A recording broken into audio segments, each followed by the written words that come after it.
మనం భగవంతుడిని ఎలా అర్థం చేసుకోవాలి, తల్లిని ఎలా అర్థం చేసుకోవాలి, తల్లి లోకాలను ఎలా కాపాడుతుంది, ఆ జగన్మాతకు పిల్లలు ఎలా తోడు ఉండాలి, పిల్లలు తోడు లేకపోతే భర్త ఆదరణ కరువై బిడ్డల ఆదరణ కరువైతే ఆ స్త్రీ ఎంత ఇబ్బంది అంటే ఎంత కష్టంలాగా ఉంటుంది. కనుక బిడ్డలు ఎప్పుడు కూడా తల్లిని విడిచిపెట్టరు, తల్లి చుట్టూ తిరుగుతారు. మగ జాతిలోని మానవ జాతిలోనే కాదు, అనేక పక్షుల జాతుల్లో కూడా అంతే. పిల్లి సర్వసేవకురాలు, తల్లి సర్వసేవకురాలు పిల్లలకు ఎంత వయసైనా కూడా. కడుపు చూసేది తల్లి, జేబు చూసేది ఇంక చెప్పకూడదని.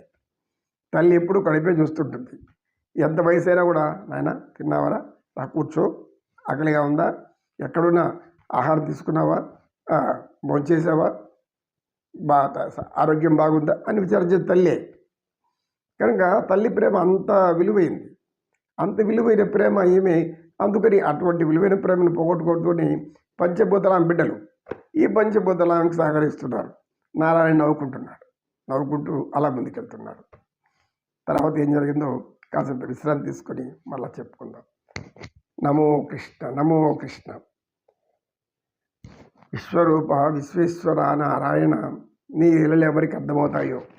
ఆనందం పరమానందం, పరబ్రహ్మం పరమేశ్వరం, సర్వదా నీ దాసులం. దాసుని తప్పులు దండంతో సరి. అజ్ఞానినామయ దోషాన శేషాన్వితామరి, చమశ్చత్వం శేషశైలశిఖామణి.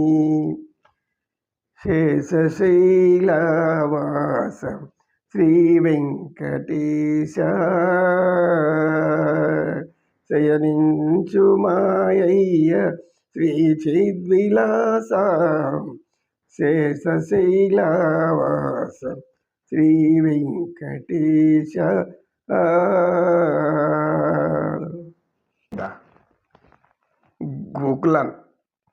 గోకుల విహారి, బృందా విహారి, నందనందన, యదుకుల భూషణ.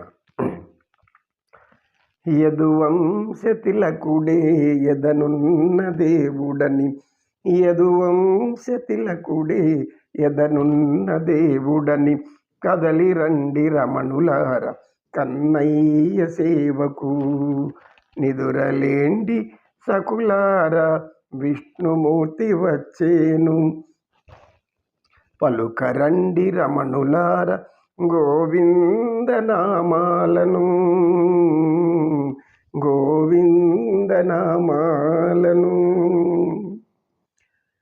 శేషశైలవాస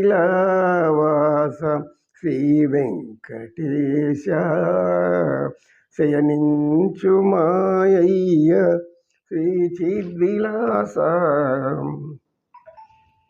శ్రీదేవి వంకకు చిలిపిగా చూడకు, అలమేలు మంగకు అలుకరానీయకు.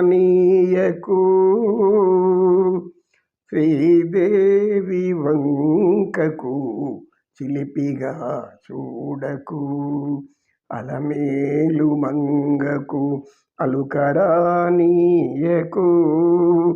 ముదు సతులి ధరిని ఇరువైపులా చేర్చి, మురిపించి లాలించి ముచ్చటల తేల్చు.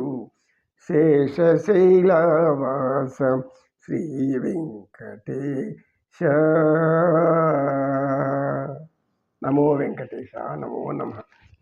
ఓం నమో నారాయణాయ నమః. పరమేశ్వర పరబ్రహ్మ పరమాత్మ సృష్టికర్త సృష్టీశ్వర పరమేశ్వర మహిమాం రక్షమాం. కృష్ణం వందే జగద్గురుం, శ్రీకృష్ణం వందే జగద్గురుం. యోగ సాధకులకు, యోగాభిమానులకు అందరికీ, భక్తులందరికీ నా హృదయపూర్వక నమస్సుమాంజలు.